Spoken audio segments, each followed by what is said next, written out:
Okay, so hopefully you guys are doing okay with this content. There are other types of hybrids that exist because we know that we have other shapes. All of the shapes aren't tetrahedral. We know we've got trigonal planar. If you can take a guess, that's where we're headed next. Look at our example. C2H4 has a Lewis dot structure in which both carbons have 1, 2, 3 electron domains. So that bond angle should be 120 degrees. That is not sp3 because the bond angle on sp3 hybrids is 109.5 degrees. Okay? So this molecule will not use the sp3 hybrid because it does not contain 4 equal bonds. This molecule requires a single bond and double bonding, not all single bonding. For a moment, I have to shift my focus to explain this fully into sigma and pi bonding. Sigma bonding, using the Greek symbol sigma, describes the overlap in which the overlap is directly on the line that connects the nuclei of the two atoms. Here are some examples of sigma overlap. If you have two s orbitals, a spherical orbital and a spherical orbital, they can only overlap one way. So when they overlap, if I connect the line that connects the two nuclei, look at how that overlap is directly on the orbital, or on the axis.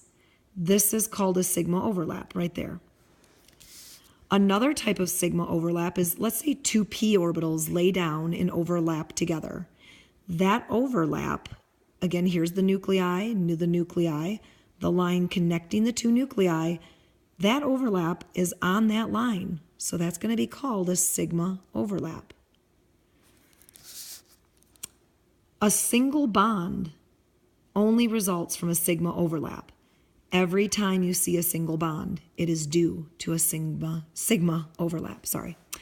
Okay, so pi bonding is overlapping that occurs above and below the axis connecting the nuclei. So here's two p orbitals that are sitting upright, and they overlap, and I forgot to draw the axis. It's right here. There's the two nuclei. Notice that the overlap is above and below. Therefore, we call that pi overlap. A double bond is the result of two electron pairs being shared. Sorry, my hand is getting fatigued. One with sigma overlap, the other with pi.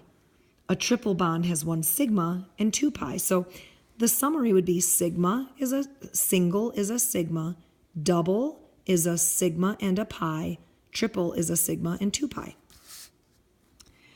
Hybrid orbitals can only sigma bond, so how do we therefore get a double bond?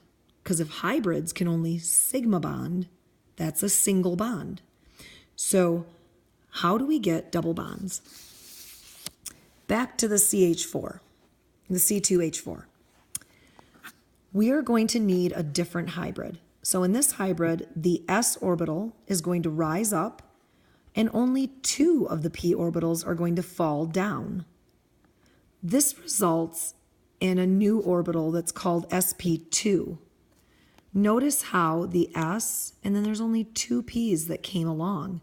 This gives you 3 hybrid orbitals, 1 unhybridized p orbital. That's going to be important. Come down here. The sp2 orbitals are going to take a trigonal planar arrangement. And then above and below the plane will be an unhybridized p orbital. So it's going to take on a trigonal planar arrangement, just like we would expect with 1, 2, 3 domains. All right, so now this is the crazy part. If you look at carbon, look at, he's 1, 2, 3. Here's the 1, 2, 3 lobes of the sp2. Notice that they're labeled sp2. And then this is the p orbital that's above and below the axis here, the unhybridized p orbital. Notice the overlap. It's above and below. I labeled that for you as 2 pi, or as a pi, I'm sorry. That's not two different pi bonds, that's a single pi bond. So I labeled that for you as this is the pi bond, and this right here is the sigma bond that's happening with the hybridized orbitals. So what we've looked at so far are called sp3 and sp2 hybrids. Let's look at the carbon once again. Here in CO2, this has 2 bonding domains and is going to be linear.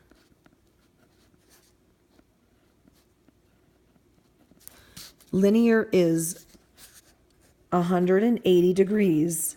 So it cannot be sp3, it cannot be sp2, because sp2 is 120 degrees. So we must have to have a different hybrid. Let's take a look.